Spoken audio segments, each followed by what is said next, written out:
गाईच्या गोठ्याकडे कन्हैयाला घेऊन जाते.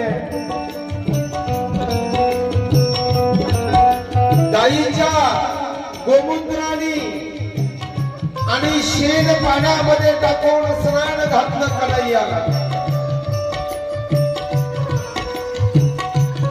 अनेक ऋषी मुनींची दिलेलं भस्म कन्हैयाच्या पायाला आणि मस्तकाला लावलेलं,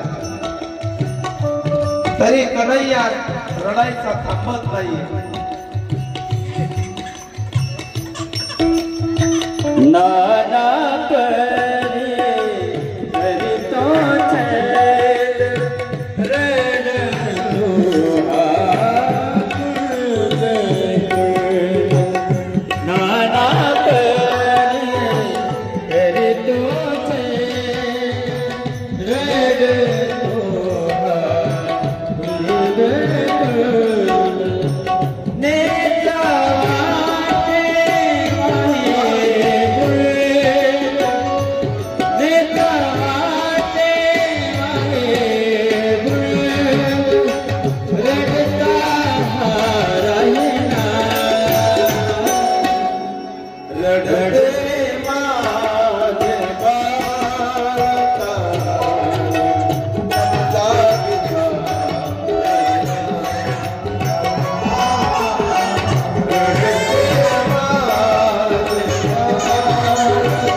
काय करावं सुचत नाही.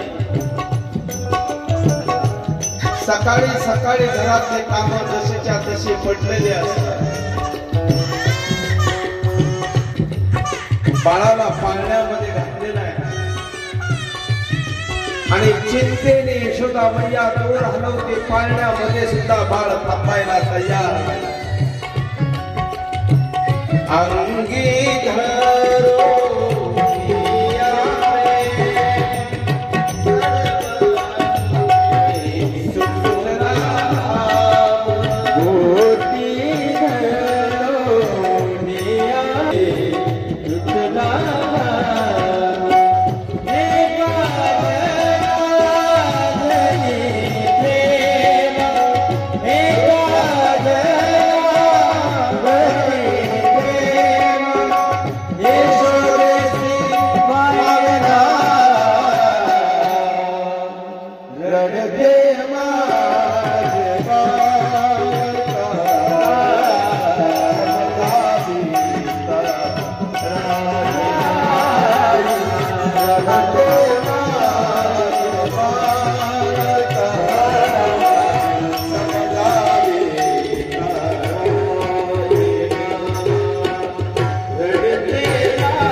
यशोदा मैया. आणि कालांतराने थोड्या वेळाने स्नान घातलं आणि थोडस खाऊ घातलं आणि देवाला थोडीशी झोप लागली. अरे ज्याला झोप लागेल त्याला देव कसा म्हणताय? देव झोपल्यावर संपूर्ण जग झोपेल ना? त्याला झोप नसते. देवाने झोपेचं सोंग घेतलं, खोटी झोप. तो कसा झोपेल? आणि यशोदा मैया तेव्हा कुठतरी जीव थोडासा जाग्यावरती आल्यासारखा झाला. एकीकडे कंसाला बातमी कळलेली होती, माझा वैरी जन्माला आलेला आहे. योग मायेला हातात पकडलं, मारताना तिने आकाशवाणी करून सांगितलं होतं, कंसा मला मारू नको. मला मारण्याची हिंमत अजून ह्या त्रिभुवनामध्ये कुणाची नाहीये. तू काय मला मारणार? अरे मला मारणार आहे पण तुला मारणारी मी नाहीये. माझ्या अगोदर फक्त जन्म आहे. योग मायेला हातात पकडलं, मारताना तिने आकाशवाणी करून सांगितलं होतं, कंसा मला मारू नको. मला मारण्याची हिंमत अजून ह्या त्रिभुवनामध्ये कुणाची नाहीये. तू काय मला मारणार? अरे मला मारणार आहे पण तुला मारणारी मी नाहीये. माझ्या अगोदर फक्त जन्माला आला एवढं सांगितलं. उपजला म्हणजे जन्माला आला. पत्ता नाही, मोबाईल नंबर नाही, चौक नाही, ठिकाण नाही, पोस्ट नाही, मुक्काम पोस्ट काहीच नाही. तुझं लागे वधी उपजला माझा आधी. जन्माला आलाय पण कुठे आलाय काय माहिती नव्हतं. आणि म्हणून कंस चिंतेने त्रस्त झालेला आहे. कंसाला चिंता वाटते. जन्माला आलाय मग असेल कुठे? फोकस लावा या साईडचे. कुठे असेल? कंसाने एक दौंडीच दिली. पहा म्हणे माझा वैरी जन्माला आलेला आहे पण कुठे आलाय माहिती नाही. त्याला जो कोणी मारेल त्याला मी अर्ध राज्य देणार आहे. आणि त्या वचनाचा विडा उचलण्यासाठी कंसाची जिवलग नात्यातली एक स्त्री समोर आली. काय तिचं नाव? तिचं नाव पूतना.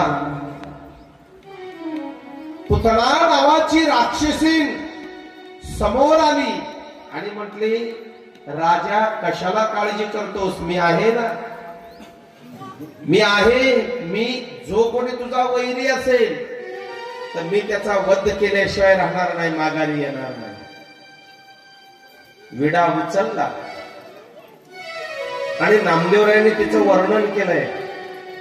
जशी स्वर्गाची अप्सरा असेल ना, स्वर्गाच्या अप्सरेसारखी ती तयार झाली.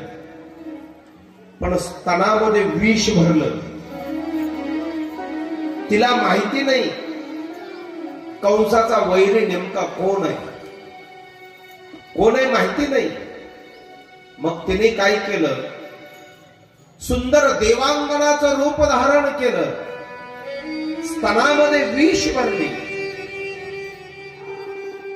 आणि जात असताना हे विष ओरिजिनल आहे का डुप्लिकेट आहे पाहण्यासाठी गल्लीत जे लहान लेकरू भेटल त्याला घ्यायची, स्तनपान करायला लावायची. 1 मिनिटाच्या आत लेकरू मरून जायचं, टाकून देऊन पुढे निघायचं. काही दुर्बुद्धी सुचली असावी तिला. स्त्री हत्या, गोहत्या, ब्रह्महत्या, बालहत्येचं पातक सर्वात जास्त आहे. तिच्या पापाचा घडा भरण्यासाठी देवाने कदाचित ही बुद्धी तिला दिली असावी लेकरं मारण्याची.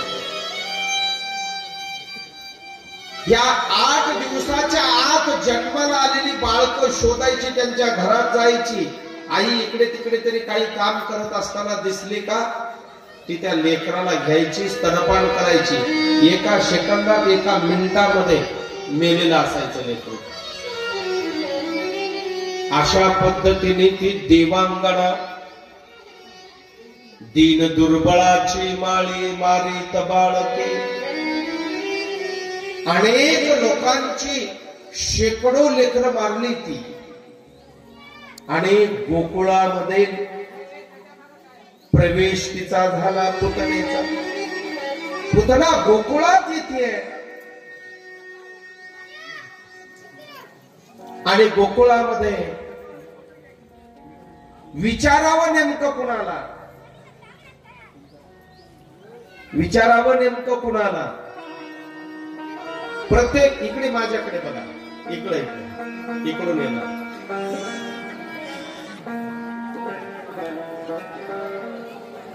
छोट्या मोठ्या बाल स्वरूप असणाऱ्या भगवान परमात्म्याचा उर्वशी सुद्धा तिच्या पुढे फिक्या पडाव्या. आता ही देवांगना गोकुळामध्ये आजूबाजूला पाहती, विचारावं नेमकं कुणाला. पाहती नेमका नंदबाबाचा राजवाडा कुठे असेल. नंदबाबाचा राजवाडा आता असताना ती मायावी आहे, ती राक्षसी नाही. कुणाला विचारते. लहान लेकराचा आवाज कोणत्या घरातून येतोय ती पाहती, ऐकते आणि त्या घरामध्ये जाते. त्या लेकराला स्तनपान करते, त्याला मारते. कुणाला कधी विचारलं होतं आणि विचारायची काय गरज आहे, ती मायावी आहे. ज्या घरातून आनंदी आनंद बाहेर दरवळतोय तिने समजून घेतलं तो नंद बाबाचा राजवाडा आहे. फिरून तो पलीकडनं नंद बाबाचा राजवाडा आहे. नंद बाबाच्या राजवाड्यामध्ये आलेली आहे. एका खिडकीमधून असं ती डोकावून पाहते. नेमकं राजवाडा तर नंद बाबाचा आहे, पण कोण कोणत्या दिशेला कोण काम करतय, कोण रिकाम आहे, कोण काय बघतय. आणि ही जन्माला आलेली 2 बाळं कुठे असावीत, कुठे असावीत याचा शोध घेतीये. यशोदा मैया आतमध्ये राजवाड्यामध्ये आणि तिने बरोबर उंबऱ्याच्या आतमध्ये गेला, आवाज दिला, ए यशोदे, यशोदे घरात आहेस का. यशोदा म्हणते कोण आलं बाय आता. आता सतर लेकराला झोप घातलं आणि देवांगणामध्ये यशोदे गोकुळामध्ये एवढा मोठा नंद उत्सव साजरा झाला. अगं मला सांगितलं नाही तुला मुलगा झालेला, मला सांगितलं नाही मुलगा झालेला. यशोदा म्हणते ही नेमकी आहे कोण. गावातली नाही, गल्लीच्या गोठ्याकडे निघते. म्हटले इथं जर यशोदेला कळलं तर यशोदा येईल, यशोदा येईल. गायीच्या गोठ्याकडे गेलेली आहे.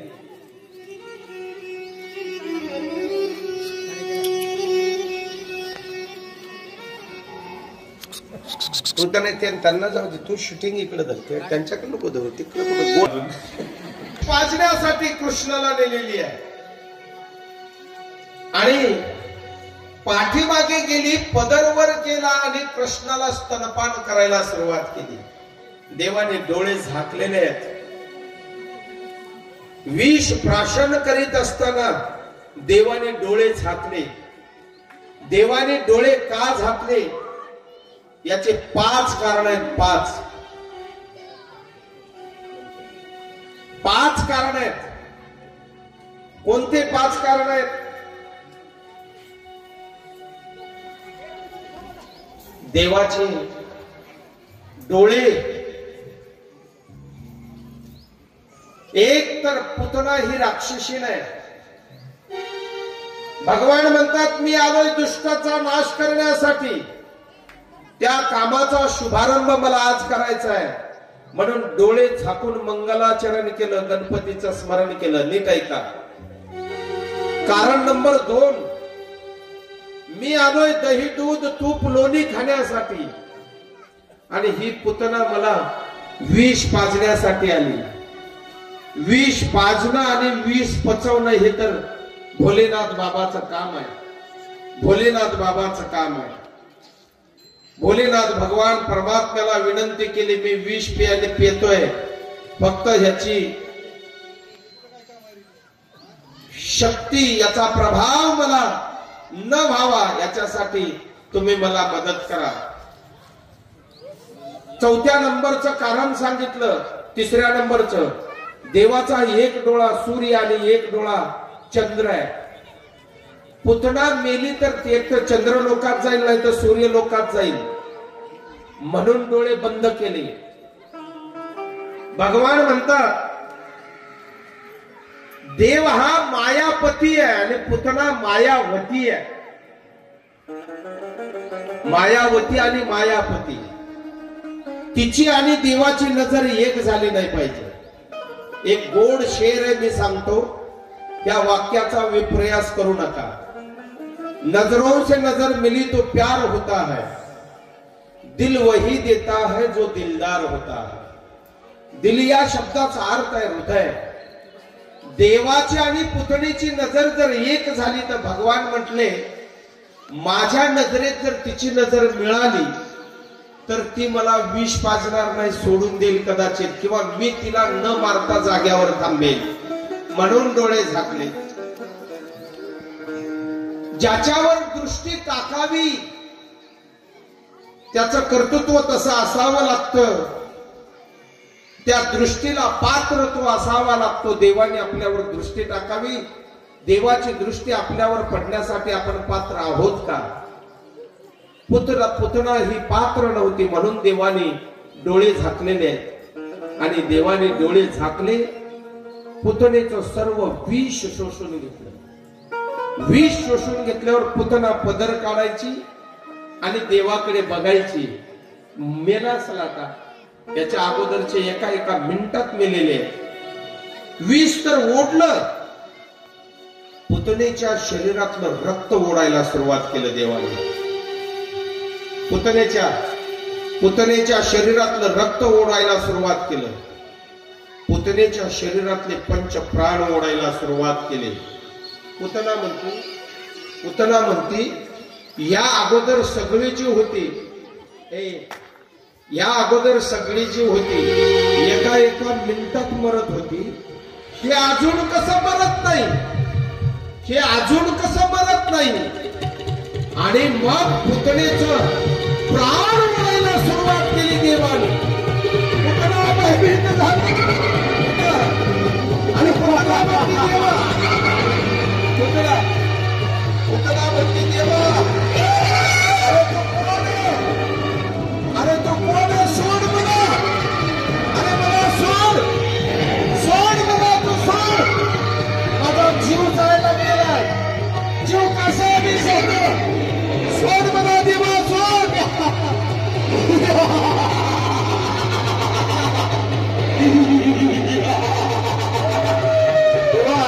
सोड, अरे प्राण कसा मी सोडतोय, माझा जीव जाण्याची वेळ आलेली आहे, सोड मला. भगवान म्हणले आता नाही सोडणार.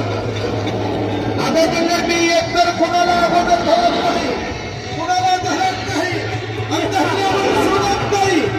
पुतळा म्हणते सोड ना राजा, तुझ्या पाया पडते की सोड, नको मला मारू, माझा जीव कसा वीस झालेला आहे.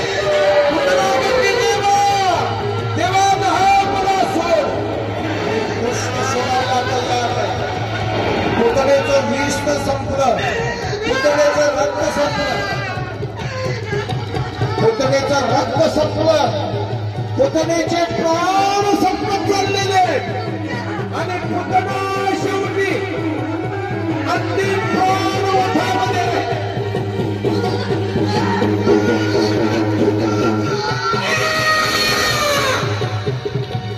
पुतना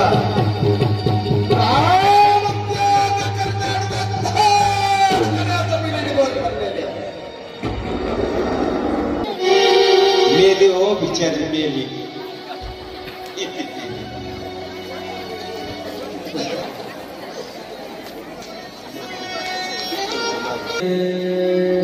जय जय श्रीराम, जय जय श्रीराम.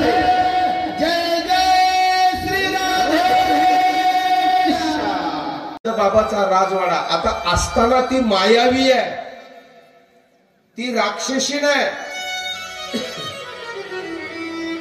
कुणा कुणाला विचारते, लहान लेकराचा आवाज कोणत्या घरातून येतोय ती पाहती, ऐकते आणि त्या घरामध्ये जाते, त्या लेकराला स्तनपान करते, त्याला मारते. कुणाला तरी विचारलं होतं आणि विचारायची काय गरज आहे, ती मायावी आहे. ज्या घरातून आनंदी आनंद बाहेर दरवळतोय तिने समजून घेतलं तो नंद बाबाचा राजवाडा आहे. फिरून तो पलीकडनं नंद बाबाचा राजवाडा आहे. नंद बाबाच्या राजवाड्यामध्ये आलेली आहे. एका एका खिडकीमधून असं ती डोकावून पाहते. नेमकं राजवाडा तर नंद बाबाचा आहे, पण कोण कोणत्या दिशेला, कोण काम करतय, कोण रिकाम आहे, कोण काय बघतय, आणि ही जन्माला आलेली 2 बाळं कुठे असावीत, कुठे असावीत याचा शोध घेतीये. यशोदा मैया आतमध्ये राजवाड्यामध्ये, आणि तिने बरोबर उमऱ्याच्या आतमध्ये गेला, आवाज दिला, ए यशोदे, यशोदे घरात आहेस का? यशोदा म्हणते, कोण आलं बाय आता? आता सतर लेकराला झोपू घातलं. आणि देवांगणा म्हणते, यशोदे गोकुळामध्ये एवढा मोठा नंद उत्सव साजरा झाला, अगं मला सांगितलं नाही तुला मुलगा झालेला, मला सांगितलं नाही मुलगा झालेला. यशोदा म्हणते, ही नेमकी आहे कोण? गावातली नाही, गल्लीतली नाही, नात्यातली दिसत नाही. देवांगणा म्हणते, यशोदे तुला माहिती नसावं, मी तुझी बहीण आहे.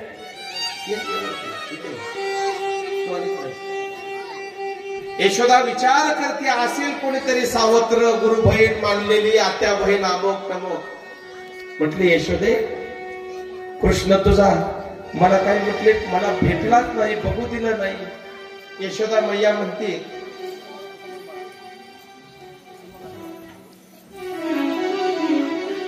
यशोदे, यशोदा मैयाला वाटलं आता बया ही आली आणि माझा लल्ला आताशी झोपलाय, आता ही त्याला उठवते वाटतं.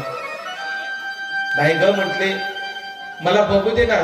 देवांगणा म्हणते, मला बघू तरी दे कृष्णाला, मी एवढ्या लांबून आले, मला तो निरोप दिला नाही, आमंत्रण दिलं नाही, तरी पण मी आले. यशोदा मैया म्हणते, नको ग बाई, आताच झोपलाय. देवांगणा म्हणते, तो जर उठला तर मी माझं काम करेन, मी तुझ्या बाळाला सांभाळेल, तू घरचं कामावर, मी त्याला झोका देते. यशोदा महाराणी मंथन करायला बसलेली आहे.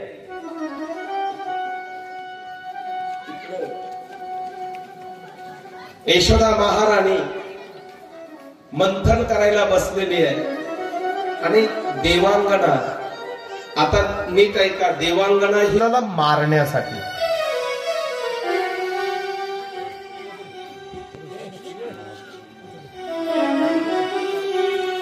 मारण्यासाठी आली आहे. भगवान म्हणले, गिराईक घर चालून आले, गिराईक घर चालून आले.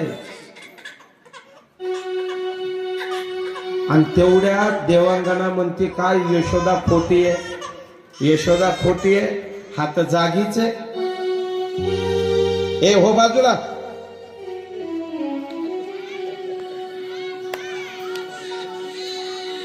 हा तर जागीच आहे, झोपल्याचा. आणि देवाने का रडावं, नीट ऐका. भगवान म्हटले, मी कुणाच्या घरी गेलो नाही, गिराईक माझ्या घरी घर चालून आलेलं आहे, आता ह्याला सुट्टी द्यायची नाही. मग देवांगणेने काय केलं, रडण्याचा आवाज यशोदेकडे जाऊ नये म्हणून हळूच कृष्णाला उचलला. आता हिला काय करायचंय, हिला स्तनपान करायचंय, त्याच्यातलं विष पाजायचंय. कुणाला? देवाला. हे बघा, विष पाजायचं आहे आणि त्याला मारायचं आहे, पण देवाकडे पाहत असताना देवाने डोळे झाकलेले आहेत. नीट ऐका, देवाने डोळे झाकलेले आहेत. देवाने पुतणेकडे पाहिलं नाही, देवांगणेकडे पाहिलं नाही, पण ते देवाला बघून एवढी मोहित झाली. केवढं सावळं रूपड आहे, कोण असेल हा? एकीकडे मायेने मोहित झाली, पण विकारी वृत्ती, तिची राक्षसी वृत्ती जागृत होत होती, जागृत होत होती. म्हणले आता काही जरी झालं तरी मी कंसाचा विडा उचललाय, याला मला मारायचं आहे. आणि म्हणून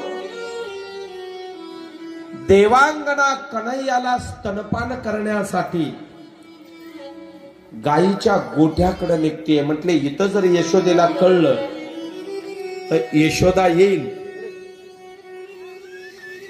यशोदा येईल. गायीच्या गोठ्याकडे गेलेली आहे.